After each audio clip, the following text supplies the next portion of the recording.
The world still pauses every November to remember the First World War. More than a century has passed since the guns finally fell silent. Yet its battlefields, memorials, and political scars continue to shape the modern world. Millions fought, millions died, but behind every major decision stood a handful of men whose choices changed history forever. So how did a small group of emperors, kings, presidents, and generals transform a regional crisis into the deadliest conflict the world had ever seen? At the dawn of the 20th century, Europe appeared stronger than ever. Industrial cities expanded, powerful empires stretched across continents, and technological innovation promised an era of endless progress. Yet beneath the surface, old rivalries burned hotter with every passing year. Britain ruled the seas, Germany challenged its dominance. France longed to recover lost territory, Russia sought influence in the Balkans, and Austria-Hungary struggled to hold together a vast empire divided by dozens of ethnic groups. At the center of this growing storm stood Kaiser Wilhelm II of Germany. Ambitious, unpredictable, and determined to secure Germany's place as the world's leading power, Wilhelm pushed for military expansion and a massive naval buildup. Across the continent, King George V watched Britain's interests with increasing concern, while French President Raymond Poincaré strengthened alliances against the growing German threat. Meanwhile, Tsar Nicholas II ruled the enormous Russian Empire, hoping to protect fellow Slavic nations and preserve his fragile monarchy. Europe had become a continent armed for war. Alliances promised protection, but they also guaranteed that one local conflict could ignite an international catastrophe.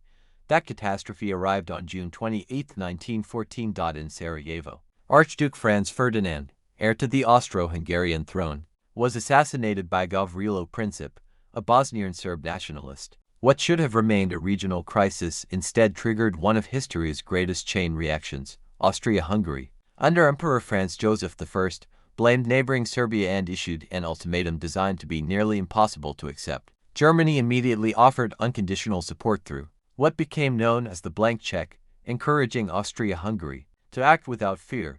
Russia mobilized to defend Serbia. Germany declared war on Russia. France prepared for conflict. Britain entered after Germany invaded neutral Belgium. Within weeks, Europe had erupted into a global war. History had changed forever.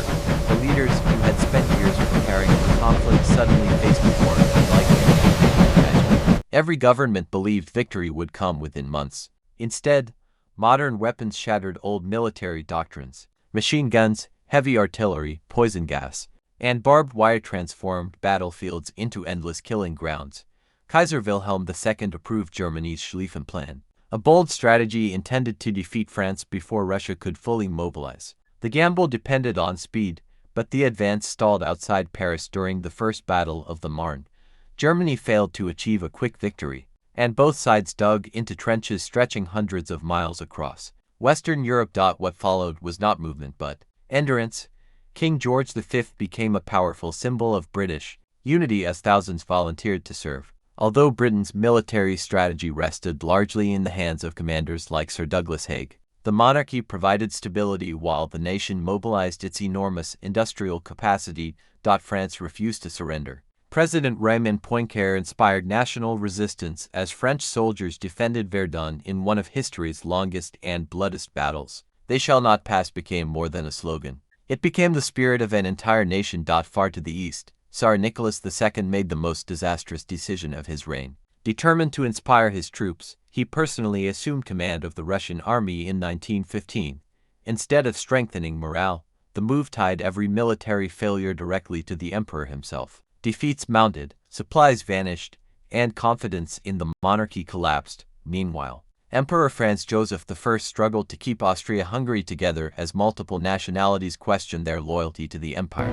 Every battlefield defeat weakened Vienna's grip on its diverse territories. The conflict expanded even further when the Ottoman Empire, led by Sultan Mehmed V, joined the Central Powers. Suddenly, fighting stretched from the trenches of France to the deserts of the Middle East and the mountains of the Caucasus. One campaign quickly became legendary. In 1915, Allied leaders launched the Gallipoli campaign, hoping to knock the Ottoman Empire out of the war and open a vital supply route to Russia. Instead, Ottoman commander Mustafa Kemal displayed extraordinary leadership, turning the invasion into a devastating Allied defeat. His success not only protected the Ottoman homeland but also laid the foundation for his future rise as Mustafa Kemal Ataturk. But Gallipoli was only one front at Verdun, and some entire generations disappeared beneath relentless artillery fire. Casualties reached staggering levels, while victory remained painfully elusive. Every new offensive promised a breakthrough.